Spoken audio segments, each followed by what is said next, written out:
This is the High-Stakes Lowdown, a RotoViz podcast brought to you by the Fantasy Football Players Championship. I'm Eric Balkman from the High-Stakes Fantasy Football Hour and the FFPC.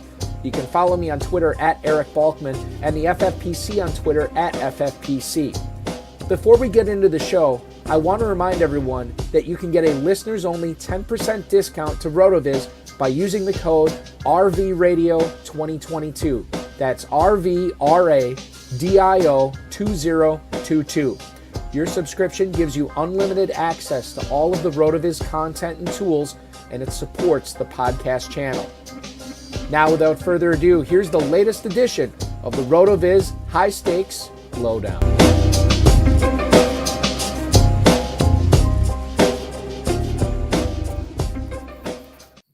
Hello, everyone. Welcome into the latest edition of the RotoViz High-Stakes Lowdown. I'm your host, Eric Balkman. Connect with me on the X at Eric Balkman. You know me from the FFPC, the High-Stakes Fantasy Football Hour, and the Better Sports Network's High-Stakes Fantasy Football Show. So glad to have you aboard here on this gorgeous August 19th night. And if you're not drafting in the FFPC, we're glad that you're joining us tonight. Or maybe you're drafting in the FFPC. I don't know. While you're watching, too, there's definitely a way to do both, for sure. If you are looking to draft in the FFPC, the 2024 FantasyPros Championship is available for you. We have draft times going all the way up until 12:30 a.m. tonight. A $1 million grand prize, $50 off your every third team. Take advantage now. Spots are going fast. You won't be waiting. You will be drafting with the RotoViz, with the FantasyPros Championship with the FFPC. Don't forget $1 million grand prize as well in the FFPC Main Event. You're looking at a Best Ball Tournament and a Superflex Best Ball Tournament that have spots remaining as well. $100,000 grand prize and a $300,000 grand prize in those. And you can join the Superflex for as little as $35. Don't forget about the Empire Dynasty Leagues and the Classic Dynasty Leagues. Dynasty startups going strong here all the way up through September. So if you want to play fantasy football 365 days a year, that's what you need to do. Go to myffpc.com, myffpc.com, and register for one of the Dynasty startups that we have there. Remember to like this video, subscribe to the channel, comment on the video, share it with your friends, share it with your enemies, and get notified each and every time we go live. Like tonight, which is a show that's been in the making for a few weeks now. So glad to have this guy back on. He is the champion of the 2019 FFPC Main Event, a $500,000 winner, a longtime high-stakes player, a guy who's enjoyed a lot of success in the FFPC, and a guy who's gunning for two separate $1 million grand prizes in the FFPC this year. Let's bring him on, ladies and gentlemen. You know him, you love him, you've seen him before, you see him again tonight, Mr. Mike Porreca. Mike, welcome aboard, man. Hey, good evening. How are you, sir? It's been a while. It has been a while. Doing good. Everything good? Drafts are going good for you this summer so far? Yeah, they're picking up. I wish I could have started a little earlier in the season where ADPs might have been a little more favorable. But yeah, right now I feel like I'm catching up. So one of the things, and you emailed me about this, and I apologize, I have not emailed you back on it. I would be remiss to mention, I always think about your championship season in 2019 when you won the $500,000.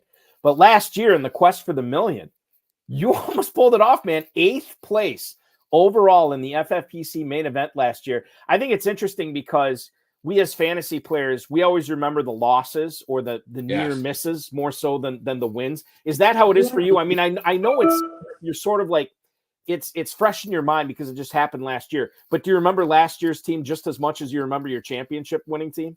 Oh, I can remember for those of the listeners who've been in the top 10 going into that last weekend. Yeah, you remember everything vividly. I mean, 2 years ago, after the Thursday night game, I was second overall behind Go Bills. Mm-hmm. I was like 1 point behind, and I'm like, okay, Jefferson, Jalen Waddle, I'm trying to remember who else. Fournette still going. Some big players, but if you remember, that was the week 17 where Jefferson got shut down by your boy Jair Alexander, right. And they were getting blown out. And I'm like, all right, please, come on, give me some garbage time points. I think Teddy Bridgewater had to play for the Dolphins. He got knocked out in the first quarter against the Patriots. So, like, Waddle was dead. I think Fournette shit the bed. So, last year, it was the same thing. I remember George Pickens, who I know you sent me some questions, is one of the players I have down here.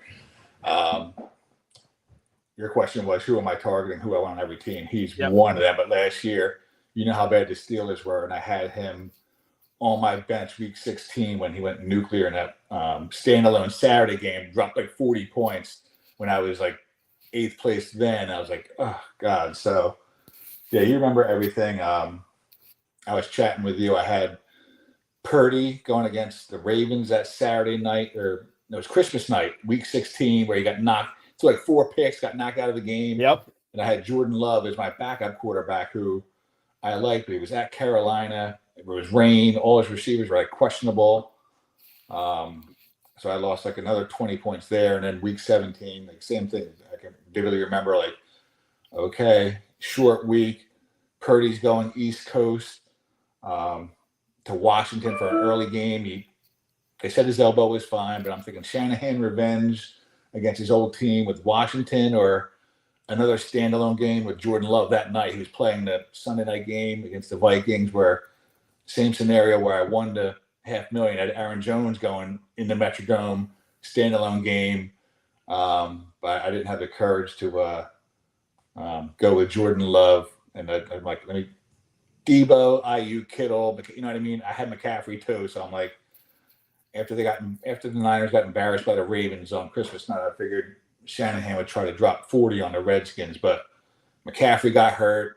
Purdy threw 1 touchdown. So I consider myself lucky to still finish in 8th after missing out on Pickens week 16 and not starting Jordan Love week 16 and 17. It's one of those things too where it stinks that it happens, Mike. But man, does it really make you appreciate how sweet the win is, because you know how tough it is to pull off. Yes, exactly. I mean, it takes skill to get there, but you really got to get some luck with, winning it, because there's so many good players and so much variation with other lineups, and you're looking at everybody in top 10. Who do they have? Where can I be different? Things like that. But yes, it was last 2 years, and then you tell everybody, like, okay, I got a shot. I'm whatever, top 10 for the final weekend. And then when they ask you how you did, they're like, I didn't win. And they're like, oh, so you lost. It's like, if you don't win, once you won, everybody, oh, did you win this year? Did you win? No, I finished whatever. They're like, oh, so you lost. So like, it's like nobody appreciates how hard it is to win that contest. No, it's difficult. I mean, it's super difficult. I mean, the thing is, like, if you're a good fantasy player, you can usually navigate your way through the regular season. But I don't care how good you are, when it gets to that championship week sprint, you got to kind of surrender yourself a little bit, right? Because you know either stuff is going to go your way or it's not, and most of the time it doesn't go your way, and you just got to be prepared for it. But I think it's always awesome, that magical feeling that you have when you take down a national contest like this. Yes. I know you're 5 years removed from it, but I would imagine you still remember that night pretty well. Oh yeah, I remember doing the next day. Obviously, it wasn't live, but doing the next day RotoViz interview with you, and just talking about how like same thing. I had a 10-point lead with Aaron Jones going against Stefon Diggs with Birchby, and Aaron Jones like fumbled in the first quarter. Diggs scored out of the gate. Like halftime, it was like tied. So I was like, oh God, I'm done. And then luckily, second half it turned around, and I'll always be an Aaron Jones fan. Yeah, absolutely. Yes. I remember he helped me win that Monday night game. He helped me win a couple of leagues. And then I was riding that high. And then I'm talking to you the next day and like, yeah, Aaron Jones helped me to $500,000. So I'm like, all right, so let's put this in perspective here a little bit. How late did you stay up that night? I mean, were you celebrating deep into the night? I don't know. It was a very stressful weekend because I was first overall going into the weekend. So I'd rather be an outside looking in. When you're going in at the top, like everybody's chasing you down, and the whole Monday, having to wait the whole day Monday. So it's all night Sunday, and then all day Monday waiting, and everybody asking you. And it was hard to sleep. I remember, I think I shared with you then, like every time I would wake up in the middle of the night, I would look at my phone, like checking the scoreboard. Is it right? Did it really happen? Did I dream it all? Like, because like the year before I took third, when you've been, in the running a bunch of times and never win it, you begin to think it's not possible. It's never going to happen. Dominic Guzzetti, our resident Italian, who's listening to the show, he wants to know, what part of the old country is your family from, Mike? Actually, I did one of the, 23andMe? Yep. I thought my last name's Italian, but I'm actually only like 10% Italian. So Oh, wow. I am mostly Irish, Ukraine, and Polish, and I'm a mutt. A little bit of everything. But with my last name, everybody thought I was Italian, and I love Italian food. I told everybody I was Italian, but they're like, you don't look Italian. So yeah, who doesn't like it? Yeah, the wine, the food. I like everything. Yes. I am like I mostly German, but I'm part Czech. There's some English blood in me, Norwegian as well. Okay. So all these things I know nothing about the culture of, basically. Yes. Well, that's not true. I know a lot about German culture living in Wisconsin, obviously. But yeah, Italy. I mean, what's not to like? I know. But at least you can tell people you're Italian and you're not lying. Yeah, exactly. Brandon Ayuk. We are contractually obligated to bring up Brandon Ayuk every single show that we do until this has reached a resolution. The latest is that it sounds like he's going to stay with the Niners. They're just hammering out some details on the 4th year of his contract extension. You have him on a lot of spots, in the FFPC this year. Are you happy he's sticking in San Francisco? I mean, if that's the way it plays out. That or Washington, if Washington can sneak in somehow and get him. But yeah, I did not want Pittsburgh because I have a lot of Pickins, and just for that quarterback situation, they would just, and Arthur Smith, I'm like, yeah, please do not go to. It was very stressful for me for like 2 weeks, checking Twitter like every 2 minutes, and it's a done deal, and I'm like, oh god, well just send Pickens back to San Fran, dude. I was like, there's no way I'm going to win in this. So knock on wood. Yeah, hopefully he stays in San Fran. And as far as drafting goes right now, you're drafting Ayuk based on him staying in San Francisco, right? That's how you're handling it. I went about a week or two without getting any drafts, so I missed the dip. Yeah, so I was taking him 3rd round, and then once everything was going down, I was like sitting back, not really drafting, and right now he's a Niner in my mind. There's no way he's going to Pittsburgh. So I'm still hoping Washington jumps into it, but I don't think they are. So he's still late 3rd, early. He's at 3-4 turn. I'm just looking at the Fantasy Mojo right now, fantasymojo.com. Darren Armani, Godfather of the Pros versus Joe's competition with the FFPC. Anytime we cite FFPC ADP data, it's coming strictly from him. He's actually, I'm surprised to see this, Mike, because I thought he was kind of where you were talking about 3-4 turn, 408 over the last 2 days in the Fantasy Pros Championship. So he's still going mid-4th round. He's in the DJ Moore, Michael Pittman, Rashee Rice territory right now. So is that a spot if you're drafting in the Fantasy Pros Championship, or quite frankly the FFPC main event? He comes up in the mid-4th round. Is that a place where that you want to target Ayuk? I mean, the sooner he practices, the better. The longer this holds out, I don't know what's going on with his mental state. Is he happy, not happy? I don't want to. With this contest, you can't afford a slow start, so I don't want him being, below Brandon Ayuk's standards for the first 4 weeks. You know what I mean? As he eases his way in. So yes, I mean, it's hard to take him over Rashee Rice right now with that everything that's going on with the Chiefs, but I'd take him over Pittman. Potentially DJ Moore. I think the other thing we should talk about here, just real quick, getting back to Ayuk, soft tissue injuries. Sean Green posted about that. Now I'm sure he's in shape. Ayuk, I have no doubt that he's been training and keeping his body in shape, but you can't really replicate NFL football shape. And if you're not in camp, and I'm not saying he's going to get hurt, but I've seen this happen before where certain guys are prone to this. Would you be concerned with Ayuk? He's healthy now, but he's going to be behind the curve of everyone else. You're concerned with that too?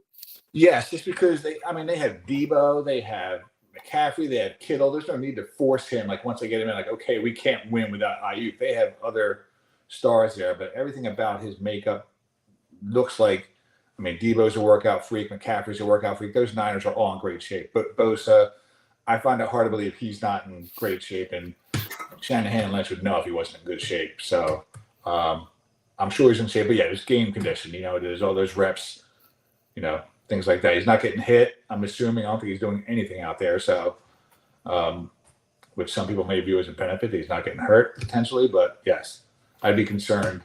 Yeah, right now, I'm taking Debo over Ayuk if they're obviously both on the clock. Right. Yeah, totally. Where a month ago it was flip-flopped. I was taking Ayuk over Debo. Yeah, absolutely. And Sean Green piping this in too. We talk about these Niners being in fantastic shape, and they are. But remember when Deebo Samuel came in late, he kind of had a down 2022. Bosa also came in late, and then he wasn't playing up to the level that we had expected and seen from him over the previous years. So it's one of those things too, where it's just like maybe a guy stays healthy, but he's just not up to snuff that first year. And then I always worry about too, when these guys get paid, and I'm assuming Ayuk is going to get paid at this point. The other thing I'm always concerned about is these guys pressing, trying so hard not to, it's not like they get the money and then they relax. That's true of some guys, but I think some of these guys too, they get the money and then they work so hard trying to prove that they're worth the money, and then they're not playing their game anymore, and then it takes them out of their game. So there's a lot of moving parts here, and I think everything could land nicely for Ayuk in the 408, but I still think there are, as we pointed out here, there's still some issues with drafting him even at that discount for sure. Yes. Let's move on to Denver. The Broncos rock the Packers. Granted, the Packers backups, but whatever. Bo Nix looked really good in that game. And I want to focus on Courtland Sutton, who has an ADP right now of 903, wide receiver 45 over the last 2 days. I'm assuming it's just a matter of time before Nix is named the starting quarterback in Denver. Sutton had 10 touchdowns last season, and he's almost a double-digit round pick this year. Are we letting him go too far? Or I should say, our FFPC drafters letting Courtland Sutton go too far to having him go in the mid-ninth round right now? Yeah, I mean, I thought Mims would have taken a step forward right now, but they have nothing at tight end. The running backs, who knows? He seems to be the only strong person you can rely on, and Nix has exceeded all expectations. So, yeah, I mean, he's the number one wide receiver. He's got the height you're looking for, in terms of at least that's what I look for. I love tall, big, rangy receivers that can, high point the ball, come to win all the 50-50 contests. So he's definitely a value. It's just that I've been going more wide receiver heavy early. So in those at round 9, I'm typically looking at all those handcuff rookie running backs. I'm like looking to fill in there versus, potentially a 6th receiver. But if I were to start, RB heavy, and obviously I need like a 5th wide receiver, something's great, but he's a starter. I mean, once week 1 starts and you see your top 24 rankings, whatever, for, whoever they're playing, I think they play Cincinnati. I don't remember. But anyway, he's going to be a top 30 receiver. So I don't know what round 9 makes him, like the 40th or 50th wide receiver, but he's going to exceed his ADP. Yeah. Yeah. And I'm with you. It's one of those picks you never, at least I wouldn't feel great about, but when all the numbers and the situation is lining up, sometimes you just got to give into it, and to get him as, whatever he's going right now is like a number 4 receiver. Yeah. That's really, really good. Yes. We talked about soft tissue injuries with Ayuk. Let's talk about Jahmyr Gibbs' soft tissue injury. So last week we found out that he had hurt his hamstring in practice. Wednesday, I believe it was, Dan Campbell said that he's going to be fine. This was 2 days after the hamstring injury happened. Jordan Schultz, who covers the NFL for Bleacher Report, said that this isn't a long-term issue, and as long as he doesn't have any setbacks, he should be ready for week 1 in Los Angeles. Last year against the Rams in the playoffs, 25 yards on 8 carries, 4 catches for 43 yards. Jahmyr Gibbs in the FantasyPros Championship over the last 2 days has slipped to the 203, running back 6. This is a similar area where Puka Nacua has fallen to. These guys are both late first-round picks. Now they're early second-round picks. Specifically speaking to Gibbs, Mike, I don't know what your preconceived notions were about Gibbs coming into the season without the injury, but now we got to assess Gibbs on draft day, maybe not seeing him at all play in the preseason and knowing that he has this hamstring injury, or is recovering this hamstring injury. How do you treat Jahmyr Gibbs at the 203 now? Click the button, take him. I'm not worried about it. Dan Campbell's a straight shooter. The way Gibbs closed last year, I mean, he was like Jamal Charles-esque light. He's just electric. He's moving at a different speed. He can do, cause a lot of damage on limited touches. So those are the kind of players you would look for, guys who can just break the slate anytime they touch the ball, things like that. So I'm not worried about it, especially over Puka's got his own questions, and once you get past Gibbs and Jonathan Taylor, there's really no running backs, close. As you see the board, it's all tight ends and wide receivers going into 2, early round 3. So is Gibbs the type of player that, you're excited to draft? Is he a guy that we should be targeting? Is his ADP going to go up because more people are going to have the same thoughts like you? I mean, when you're drafting in the main event, Mike, are you expecting Gibbs to only ascend now in drafts from here on out, or could he fall even further? No, I think the top 9, 10. So, I mean, everybody knows the top 8 pretty much with Jefferson, Amon-Ra, Chase, so like rounds it off at 8, 9, 10, AJ Brown, Garrett Wilson. To me, after that top 10, it's who do you like? You got Barkley, Taylor, Gibbs, Puka's kind of injured, Drake. I mean, they're all kind of the same. So it's kind of like a dead zone to me.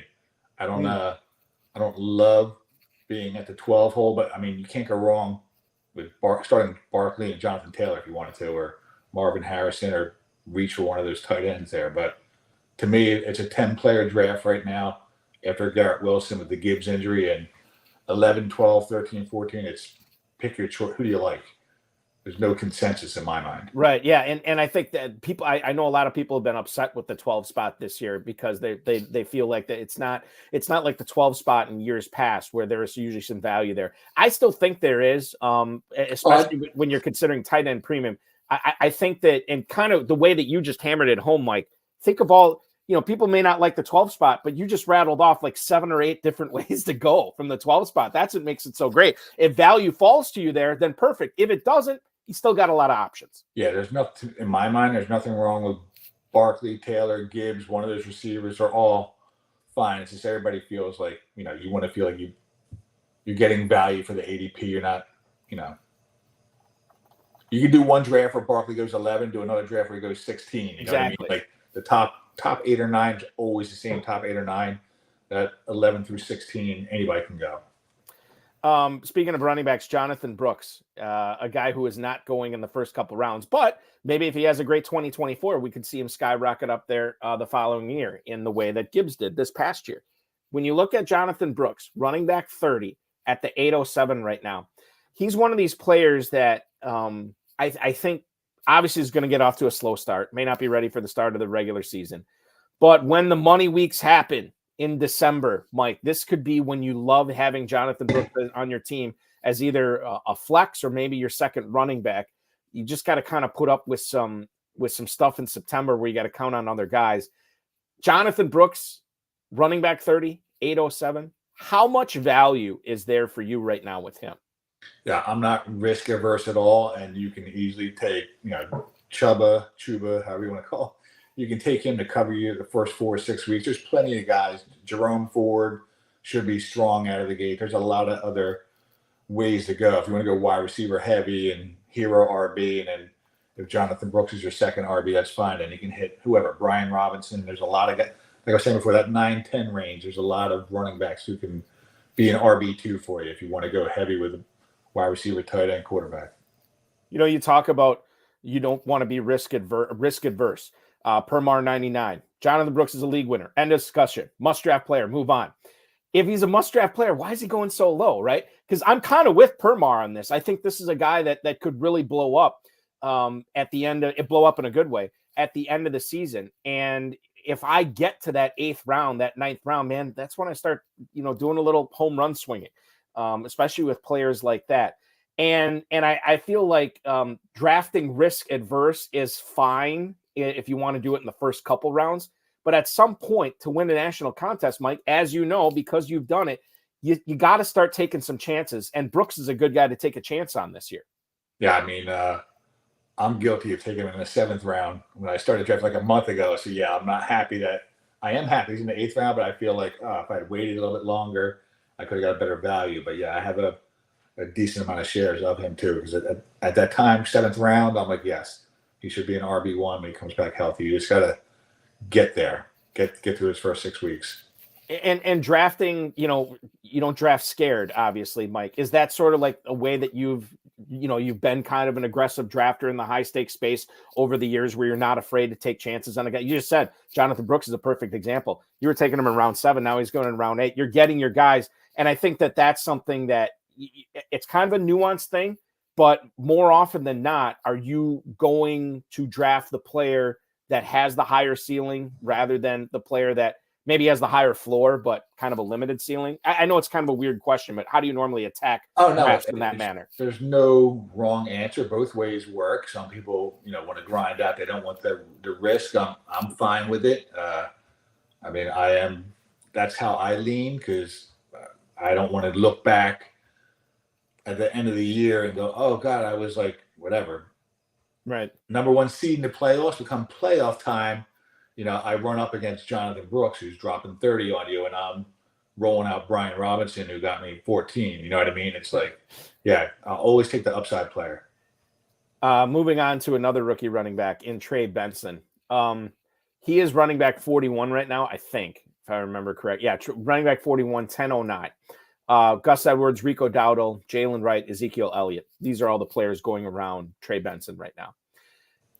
Is there going to be weeks where James Conner is healthy, where you still feel okay about Benson as a flex? Or in a managed league like the FantasyPros Championship, can you only really start him? Or when you draft him, are you planning on only starting him on the weeks when Conner inevitably misses? And Conner, he does miss games. Like, we know that. And obviously Benson's a guy that would be the guy if Conner were to miss. But I'm wondering, when they're both healthy, how do you treat Benson? Well, last year they didn't have an option like this. I mean, they just ran Conner into the ground, and I kept waiting for him to break down and thinking, okay, he can't keep up this volume and this pace. But, I mean, he passed the eyeball test, and he really did well. So maybe now they have Benson, they take the load off of him. But, I mean, that's a high-scoring offense with McBride, Harrison, Kyler. Like, you want a piece of that offense. He's the cheapest piece of it. And if Conner goes down, like, Benson, the Cardinals should be dropping 30 points a week, and you want the RB1 in that offense. I mean, he had some nice highlights this weekend, and I'm sure you've seen you went to Florida State, right? I didn't go there, but I'm just a huge fan. Yeah. Oh, you were a huge fan. I remember. Oh, and last year was a great year to be a Florida State fan. Troy Benson was fantastic last year, yes. Even at Oregon too. I mean, he was great in Oregon. Yeah, so I didn't love. I mean, camp report says he has a hard time finding the hole, and some of the runs he's got like 0 yards here and there. But once he breaks through, like, you can see those 20-yard runs he had. Once he gets through the line of scrimmage, he's explosive. So I'm sure they'll come with time, but I don't know if you can count him as a flex just based on how they ran Conner last year. And I wouldn't take Conner off the field the way he played last year. He was a monster when he played down the stretch. I think that's the thing, is that you're drafting Benson in, what I say, running back 41 in the 10th round. You're drafting players at that level not to flex out, not to start if everything's going great for yes. you. You draft those guys where if things start going great for them in their situation, think about Jalen Wright. Well, what happens if Achane misses time, or even Mostert? Blake Corum, who I know Permar was just talking about too. I think it was Permar, yeah. If Kyron Williams goes down, you got Corum. So a lot of these guys right here, Trey Benson included, you're not drafting them to necessarily be an every week play, every week start, or even like a start at flex when the matchup's good. You're utilizing them when they are going to be the guy. And if Conner misses, then yeah, you can look at Benson as a fringe top 10 running back on any week going forward. That's why I love him there too. Tight ends, we have not talked about them yet. I want to bring up Tyler Conklin. One of the things I didn't realize until, God, I don't know, maybe April or May, was how consistently good Conklin has been the last 3 years. I mean, 60-plus catches in 2021, 2022, and 2023. And now he gets Aaron Rodgers throwing him the ball this year, Mike. So obviously you think, okay, Conklin is going to be drafted much higher than he had in previous years. He's still tight end 18, 1204 in the FFPC tight end premium drafts right now. He is going after Cole Kmet, Dalton Schultz, TJ Hawkinson, who we don't know when he's going to be healthy, Luke Musgrave. These are all players that are going ahead of him right now. Conklin is a really interesting guy to me, and I know he's been ascending a little bit. In my opinion, not far enough. I like Conklin this year with Rodgers. How have you been handling him? I'm sure you can look at my ownership. He's my highest owned player, and we can slow the noise. He's perfectly fine at the 1204. We don't need him going any higher. But yeah, it's betting on Aaron Rodgers. I'm not sure Conklin's any better than Noah Fant, K-Dot, and some of those other guys in that area, but you're going with the premise that Aaron Rodgers likes his tight end. He's going to feed him, and it's really the opportunity there where he's finally going to get a case to showcase his talents and be hopefully a tight end one, because that's the key with this format. You can't goose egg there. If you can get somebody who's dropping close to 20 points a week, 7 for 70s in this format, almost 17 points, 18 points. You get a touchdown here and there. So, it's hard because Rodgers wants to throw the ball around, but Breece Hall is so good. So I don't know what they're going to do with that offense. Are they going to let him just air it out and throw as much as he wants, or use the defense and hammer Breece Hall? But same thing, it's a narrow tree there. You got Garrett Wilson and Conlin. I mean, Mike Williams, who knows? The guy's hurt every year. Yeah. But, I mean, I would have to think Garrett Wilson's the one, and Tyler Conklin could be the number 2 target there, not Breece Hall. Yeah, I think you bring up a great point too with as far as what the Jets are going to do this year. I know they got the really talented defense and they're going to want to run the ball, and they might have some leads with Rodgers to run this year too. But when you look at the passing options that they have in that offense, I think it's Garrett Wilson and it's Breece Hall, and then it's who knows, right? Yes. Mike Williams, a guy who is already hurt. He's hoping to be back week 1. You have the young guy, Xavier Gibson, Malachi Corley, the rookie this year. Those guys are both going 18th, 19th rounds. You can't count on those guys. It's a huge opportunity for whoever wants to be that second or 2B pass catcher, if you want to count Breece Hall as the second option. I think there's a lot. And just to think what he did without Rodgers, and the fact that he, like, who's going to think that Conklin's going to come in, and again, if he stays healthy, where he's coming off 3 straight 60-plus catch seasons, and then he gets Rodgers as quarterback, and then his production goes down. Like, I don't think that. I don't think anybody thinks that. So it's again, stays healthy, should only be better. And because he's not one of these weird George Kittle spike week guys, Conklin's a guy that could be a flex for you in tight end premium formats. A second flex like almost every week, depending upon how your roster looks, Mike. Yeah, he can. In my mind, I like Aaron Rodgers. I love him. He's got an ego. He's cocky. I love everything about him. But I just can't see him like being happy with only throwing 20 touchdowns, and he can't throw the ball to Garrett Wilson every time. He's going to want to throw the ball. He wants some headlines. He's sat out all last year. He wants to come back and prove, he's still Aaron Rodgers. So, he's throwing the ball to someone. I'm hoping it's Breece Hall, Garrett Wilson, and Tyler Conklin, for sure. Not Malachi Corley. And is Randall Cobb still there, or Lazard? I know he got all his buddies still there. Yeah, well, Cobb works for the SEC network now, as of a couple of weeks ago or whatever. But I think Lazard is still there, and I'm getting mixed reports on him. Some people are saying he's looking good. Some people are saying he's going to be cut. So who knows? But you're right. I mean, that's the thing. Like, I think Conklin, to me, is probably has the clearest path to being the third pass catcher on that team, maybe even the second one. Yes. Speaking of the Packers, Jordan Love has had 1 full season under his belt. First month, maybe month and a half, looked pretty shaky for him. I think you can attribute some of that to his supporting cast not being healthy and being out there, and Christian Watson, Aaron Jones, and Luke Musgrave specifically. But at the end of last season, he was throwing the ball as well as anyone. He is quarterback 9 at the 9-10 in the FantasyPros Championship right now. Is this a dig on Love that he's falling to quarterback 9 after the way he finished last season? Or, Mike, is this a commentary that quarterback is pretty deep this year? I think it's a combination of both. Quarterback is deep, and he really doesn't have a sexy wide receiver attached to his name. It's kind of like he's got 4 good targets, and maybe some people doubt how strong he finished, because at the middle of the season last year, it looked a little rough there. I was kind of questioning what he had, if he was still the answer, but he closed amazing, and I like everything about that guy. So same thing. He's probably, just based on value, you can get him as a 10th quarterback take, and there's no reason to, reach up 6, 7 round. All those quarterbacks are all good. I like them all, but if I can get a guy who's just as good in the 9th or 10th round as the guy who goes in the 6th round, And he can move, he can run. I know everybody wants to run in quarterbacks, but he's shown some scrambling and running ability. I think for me, as I look where the quarterbacks are going right now, I can go as deep as quarterback 16 and feel good about any one of those 16 guys being my starting quarterback on any given week, especially if I, have 2 top 16 guys where I can kind of rotate them in. After that, it gets a little dicey. I mean, there's certain guys I like: Cousins, Herbert, Stafford, Rodgers, like all 4 of those guys. Will Levis to a certain standpoint, but let's not get crazy. But those other 4 that I just named, I can kind of deal with those guys, but only if I have like Allen or Mahomes or Hurts, or you know what I mean? Like those. Other than that, Mike, I mean, I can easily see myself waiting till round 9 through. Let's do this here. Round 9 through 12. Here's who's going for quarterbacks: Love, Daniels, Prescott, Williams, Purdy, Tagovailoa, and Goff.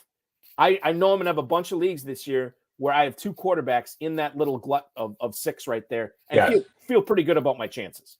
Yeah, it depends on what you feel on Purdy. To me, like Purdy's like he's the one guy. He's the one guy I'm a little bit nervous about right now. Yeah, so I have it as 11 quarterbacks, Purdy, and then all those guys, Goff, Tua, all of them are fine. I'd like to get 2 of them, but like if I don't get one of those top 11, I'll skip and wait a few rounds because all those other guys.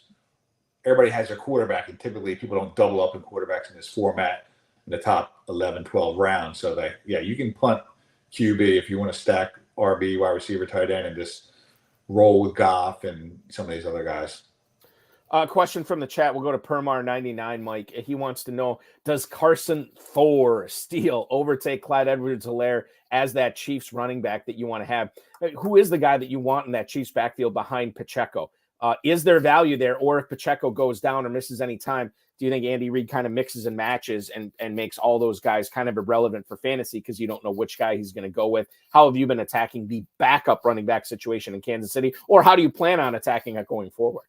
I'd rather draft you or me than Clyde Edwards-Helaire. I haven't drafted him in 2 years. I'm sorry. He's in perfect offense, and he just doesn't pass. I mean, anybody could score in that Chiefs offense, but I'm like, no. Anytime I see him get drafted, I'm like, yes, good, get him off the board. But I don't know.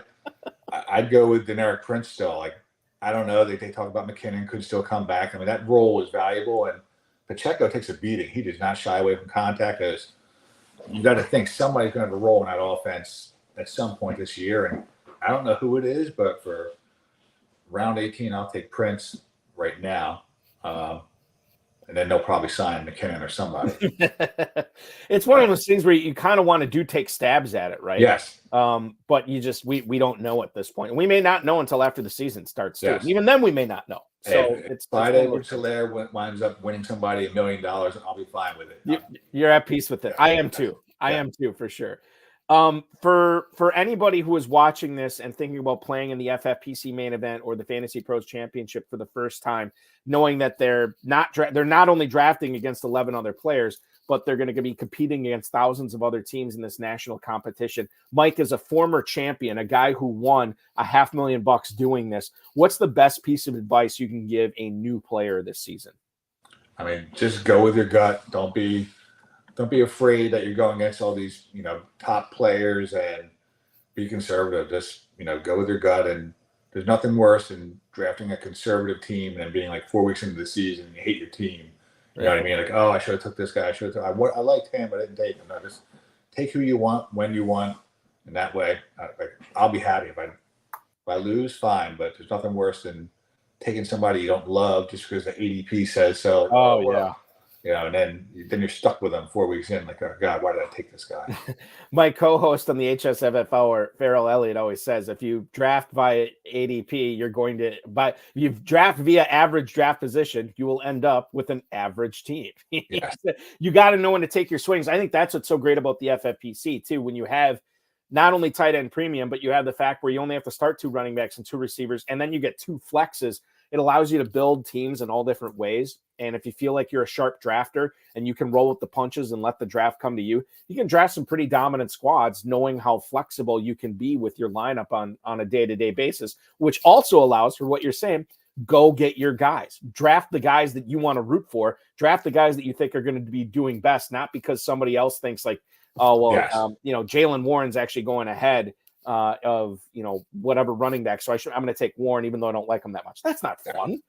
Well, who wants to draft like that? I wouldn't want to draft like that. So that's good advice for anybody out there for sure. Now, final question here for you, Mike. We touched on this earlier.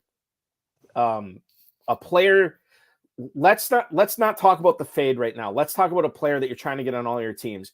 If you want to mention somebody other than George Pickens as well, that's great. But let's focus on Pickens at least to start. Why is he a guy that you're targeting to try to get him everywhere? I mean, just eyeball test. I mean, the guy's a freak. You saw what he did. You saw what he's capable of with bad quarterbacks for 2 years, and he finally started to break out at the end of last year, and he's got no real competition there. I mean, he's got Freiermuth, who's very good, but I'm like, I don't know. He just fits the profile for somebody who can, drop 30 points, and he's going in the fifth. Young, still ascending. We haven't seen his top potential yet, but he's going in the fifth round. I mean, I'm sorry. I'm like, yeah, that all day. Pickens is going. I'm trying to see who else he's going around there. Pickens is Amari Cooper. Oh God. Okay, it's kind of weird. There's a ton of guys going between the mid-fifth and mid-sixth.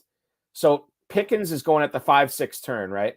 Right before him, you got Higgins, Flowers, Cooper, Dell, McLaurin, Kirk, Godwin, Ridley after him. So, yeah, I mean, that is interesting. But I think because, when you're drafting the FFPC, because all those receivers there, you can, if he's your pick, man, you can get him almost every time if you're going receiver there.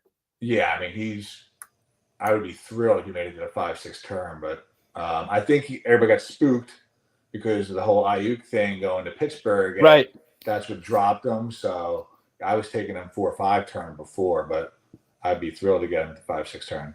Yeah, Permar 99 saying the Pittsburgh offensive line does not look great right now. And that could be, but then at that point, it's like, okay, well, that means that they're probably not going to be very good.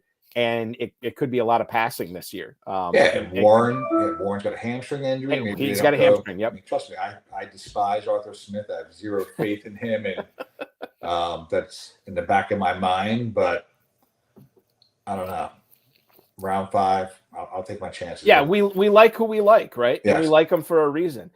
Is there anybody else that you've been? I mean, we talked about Conlin earlier. Anybody else that you've been trying to get everywhere? The rest is behind the paywall. It's all secret. So okay. So this is how you get back. So you'll give us a taste with Conlin and Pickens. The rest we'll talk about after you win the $1 million this year. I got all the main event drafts coming that weekend. Coming up, what, 2 weeks? Is it or 3? Yeah, 2 weeks roughly. Yeah, it's coming up fast. It's coming up fast for sure. Yes. What about a player or players, however you want to handle it, that you're sure you're not going to have any shares of this season? I mean, right now Nick Chubb, but he's late. He's not really I'm not going out on a limb there. You say that, but right now he's still going. He's like at the 9-10 turn, Mike. It's not like he's fallen to the 17th round or anything like that. He's still running back 37. I'm with you, by the way. Yeah. Of all the ways I could mess up my draft, I don't want to take a guy at 9-10 turn. He's not going to kill you if he doesn't come back. I just have no faith in him coming back and looking how good he did previously at his age from such a catastrophic knee injury like that. Yeah, no, I love him personally. Warrior, absolutely great guy, but I'm like 2 of those injuries, and Jerome Ford's good. They got Deontay Foreman there. Like, they don't need to hammer him running the ball. I mean, they got Judy, Cooper, and Njoku. Like 2 years ago, he was the face of the offense. They didn't have anything else. Now Deshaun Watson, they don't need to give the ball to Chubb 30 times. But hey, I mean, if I get Jerome Ford in the 9th or 10th and he falls again, I'll double tap the 2 of them. I was going to say Stefon Diggs is the one guy who just left a real bad taste in my mouth last year with the way they closed out there. I don't get what's going on with that guy. I mean, playing with Josh Allen, who everybody seems to love, and Diggs started out the year on fire. I had a lot of them, but he torpedoed so many of my teams, and the body language, the playoffs, the no-shows. I'm just like, I mean, he falls 5-6 turn, I'll take him, but there's no way I'm taking him over Tank Dell. Okay. I just don't get it. And Nico and Tank are good. Like, how's he going to react if he's not getting the ball? Like he did. He was getting peppered in Buffalo, and he's still unhappy. So I don't know. He'll probably come back and bite me, but. Well, it's funny you mentioned Tank Dell. This is a guy. So like before, it was Nico Collins, but I say before, it's probably like a month or so ago. Nico Collins in the 3rd, Stefon Diggs in the 5th, Tank Dell in the 7th. Tank Dell is now at the 5'10", and Diggs is at the 5'01". So now you have 2 Texans receivers going in the same round. Dell is coming up on him fast. Is the fact that you like Dell this year? I mean, obviously his talent and his production last year goes into it, but it almost seems like your anti-Diggs take is making you love up on some Tank Dell in the 5th round still. Yeah, I'll take who's cheapest. I mean, you saw how Diggs started last year. Diggs was great the first half. Mm-hmm. I don't know if it's physical, mental. I don't know if he checks out early when things go bad. I mean, he's got, I don't know. Josh Allen seems like everybody loves to play with that guy, and I don't know why he wanted out. Yeah. Or just turned it off. It looked like he turned it off. He was just a no-show, but maybe he turns around. But I'm not looking at the guys who go around there in that position. Yeah, I'm taking Rice, Cooper, Higgins, Pickens. I'll take all those guys before I'll die on that shore before I watch what happens with Diggs. But I'll take Diggs at the end of round 5. Yes, I'll take him after those guys go. And listen, if I had to answer this question for fantasy players, who's a target to get on the RotoViz High-Stakes Lowdown? Mike Porreca definitely is a guy I want on the show as much as I can. The 2019 FFPC Main Event champion, 8th place finisher last year. I know you're out for more this year, Mike. Thank you so much for hopping aboard with me, chopping it up. Always enjoy our conversations. And good luck the rest of the way. Enjoy drafting season, dude. It was a pleasure having you on. And hopefully we can have you back on in January when you're holding that $1 million check. Yes, thank you. And tell Gerzak Davis said hi. I don't have to keep in touch with him, but yeah. Love it. That's where I started listening to your weekly show, the two of you guys, every weekend. So thank you, Mike. I appreciate that. And I'll definitely tell him you said hi for sure. All right. Be good. Let's do this again real soon, dude. You got it. Have a good night. You too. That's Mike Porreca, ladies and gentlemen, the 2019 FFPC Main Event champion, hopping aboard the RotoViz High-Stakes Lowdown tonight. I want to thank him. I want to thank the FFPC and Rob, our mutual friend and producer, and audio engineer Bryce, who are doing yeoman's work with everything going on with the FFPC right now. That will complete tonight's show.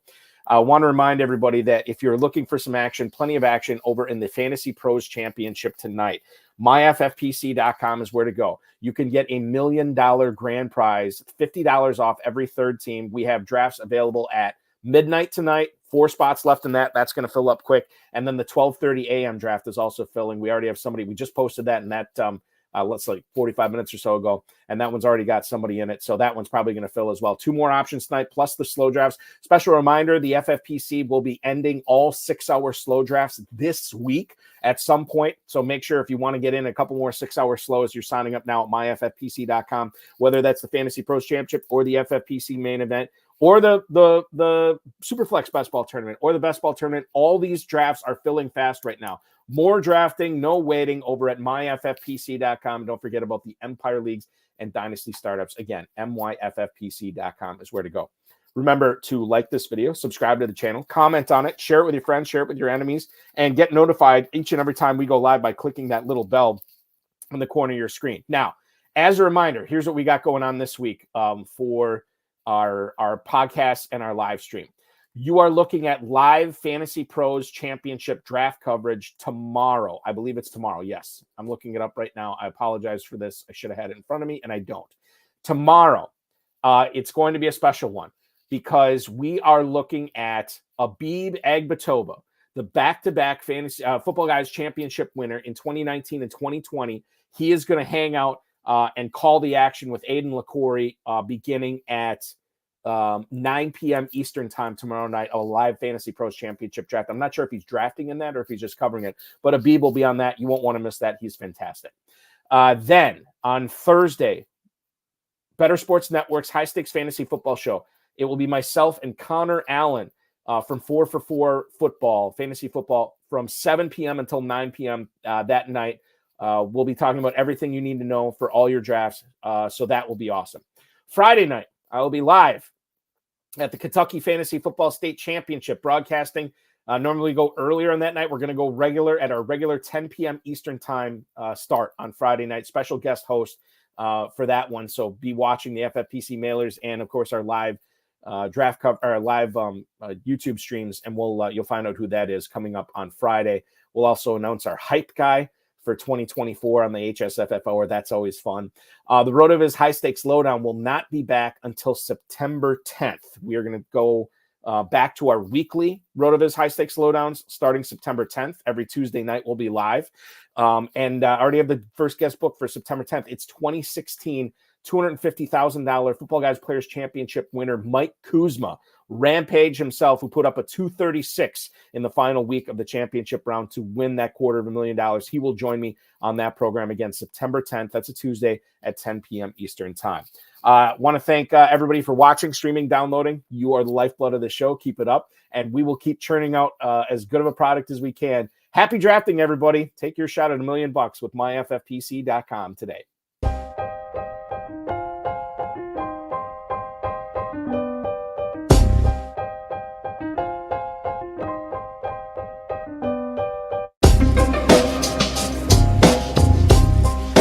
Thank you for listening to the High Stakes Lowdown, a RotoViz podcast brought to you by the Fantasy Football Players Championship.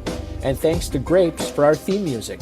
Please review the podcast on iTunes under the RotoViz radio feed. It helps us find new listeners.